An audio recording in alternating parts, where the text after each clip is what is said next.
I'm gonna be speaking Tagalog sa mga opinion vlogs ko kasi may nag-post na baka pwedeng Tagalog na. I'll do my best na hindi trying hard mag-Tagalog kasi hindi man ako Tagalog, Bisaya ako eh. Lumad ako na lumulupyo sa dakbayan sa Cagayan de Oro, but for the sake of content, para naman makinabang din ng ating mga friends in Manila, I'll do my best to speak Tagalog. Pag-uusapan natin ngayon itong DTI na kasi majority ng mga Pilipino binash ang DTI eh. Nang sinabi nila na kaya yung 500 pesos for Noche Buena. Ako, wala akong Noche Buena, Iglesia ni Cristo ako eh. Pero for the sake of discussion, pag-uusapan natin, hindi naman kami mag-Noche Buena, but definitely, kakaroon kami ng celebration sa New Year. So, pwede rin pag-usapan. Actually, mga kaistorya, sang-ayon ako sa DTI. Kaya naman yung 500 pesos. Kaya. Kaya talaga. Kung kaya lang naman ang pag-uusapan. Ito, hindi ako nutritionist dietitian ha. Pero ihangad ko lang sa taas yan. May ihangad. Ihangad ba? Ano bang Tagalog ng ihangad? Ihangad. Ganun ba? Sa taas. Parang ganun ba? Tapos i-compute ko. Kaya. Magpansit ka kaya eh. Sobra-sobra pansit eh. Magpansit ka. Magkano bang kilo ng pansit? Tapos karne. O half kilo ng karne. Tapos yung mga karne, yung mga ibang ingredients niya. Tapos sandwich. Tapos soft drinks. Okay na. Pero you know what? Pwede ngang gawin mong creative yung food mo eh. It's even less than 500 eh. Ito may nakausap akong isang nutritionist dietitian. Kaya yung 500. Ito, tika mo na ha. Sinabi niya sa radio interview ko, sa program ko. Nako, tika mo na 04. I have to open my other cell phone. Ito. Pwede oh. Alam mo ba kung anong pwedeng gawin sa 500 pesos? Chicken caldereta, 190. Carbonara, Filipino style, 140. Lumpiang gulay, 90 pesos. Tapos rice. Dessert, creamy fruit,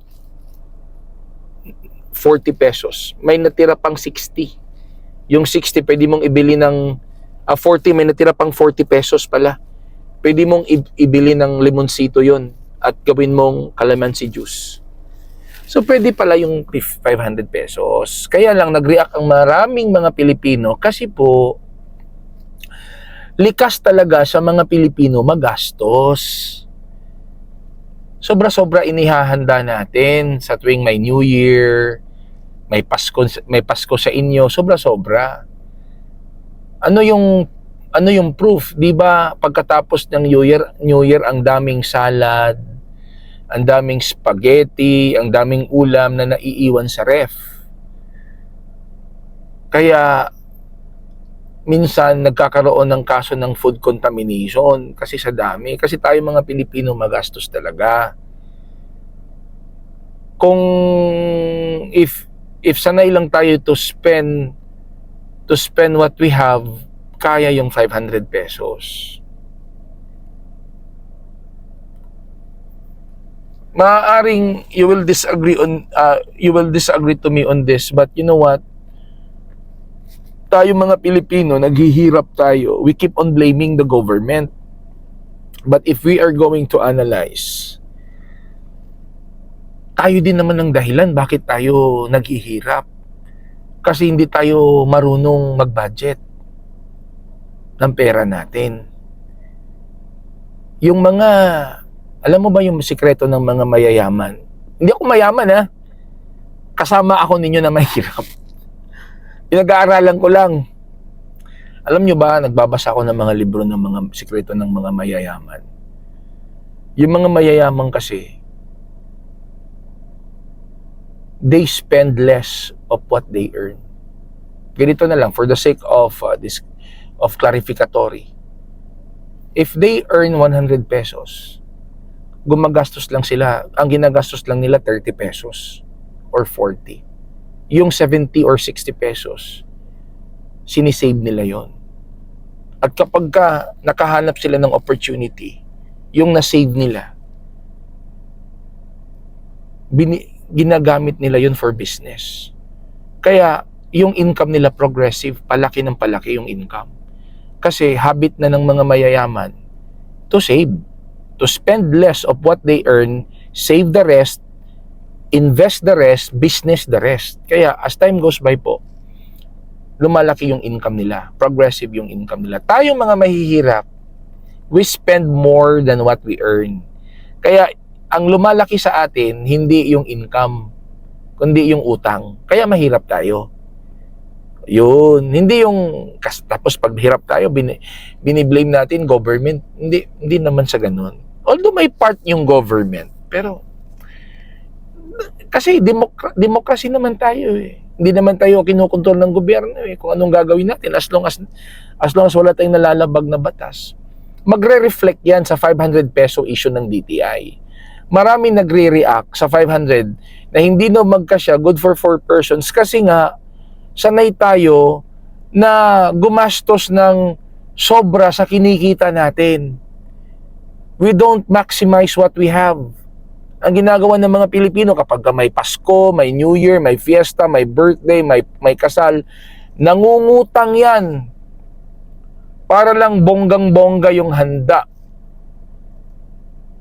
Para lang ma-impress yung mga tao at para magyabang lang doon sa social media. Pero ang totoo niyan, mga kaistorya, kaya talaga spending what we have, less than what we have. Kaya, saludo ako sa DTI. Mahala na kayo, magalit kayo sa akin, I don't care. Okay yun, kasya talaga yun, 500. Simple lang. Ilang Pasko na ba dumaan sa buhay nyo? Ilang New Year na ba dumaan sa buhay nyo? Tapos nakatambak lang yung pagkain sa ref sa sobrang dami, hindi nyo maubos. Waste yun. Diba? So, anong learning dito, mga istorya? Learning dito,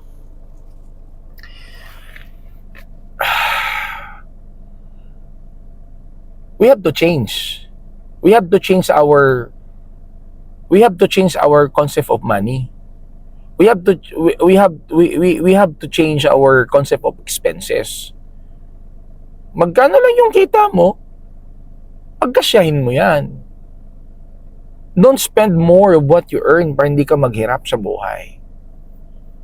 Kung meron kang gustong bilhin, ay pagtrabahuan mo muna, pag-ipunan, hanap ka ng ibang source para hindi ka magkabaon-baon. Ganun lang yun. Kaya muna mga kaistorya, kayo nanonood kayo sa video ko, hindi naman kayo nag-a-add eh. Please follow my page, Ardison. Follow my FB account. Ardison Tulibas Arzua. Follow po. And although my pages, Papa Space Capital RD, follow.